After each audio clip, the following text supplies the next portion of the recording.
Hello everyone and welcome back to Infinite Languages.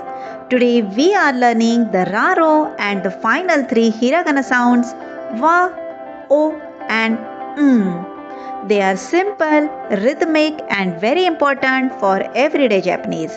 Let's learn them gently. We start with ra, ra, ra, found in words like rapa, a trumpet, and raya, a lion, a strong but smooth sound. For re, we use ringo, meaning apple, and risu, meaning squirrel, a light, clear sound. Next is ru, with ruby, the gemstone ruby, and rusubandenwa, meaning answering machine, useful and practical vocabulary. For re, we have reizōko, the fridge, and remon, lemon, two everyday words that are easy to remember.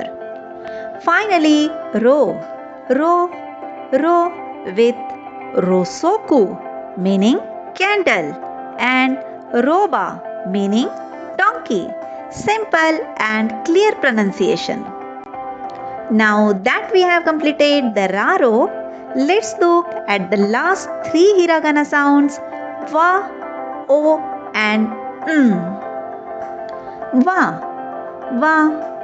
wa is used in many beginner words like washi, meaning eagle, and wakame, seaweed. In modern Japanese, this is the only way we write the sound wa in words. Wo. It is special. It's almost always used as grammatical particle, not as a word by itself. Even though we write it as wo, we usually pronounce it simply as o.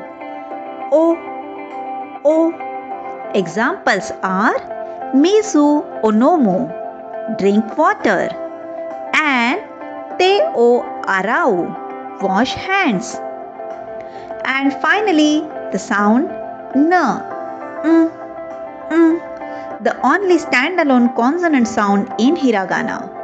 You hear it in words like konnichiwa, hello, and ninniko, garlic, a soft nasal sound. Perfect. Hope you don't mind the revision of raro and wa, o and n sound. Ra, ri, ru, re, ro. Ra, ri, ru, re, ro. And wa, o, wa, o, Wonderful! With this lesson, you have now completed the entire hiragana chart from start to finish. Thank you for learning with me today. If this video helped you to remember to like, share, comment and subscribe. And I will see you in the next lesson. Until then, keep learning gently. Goodbye.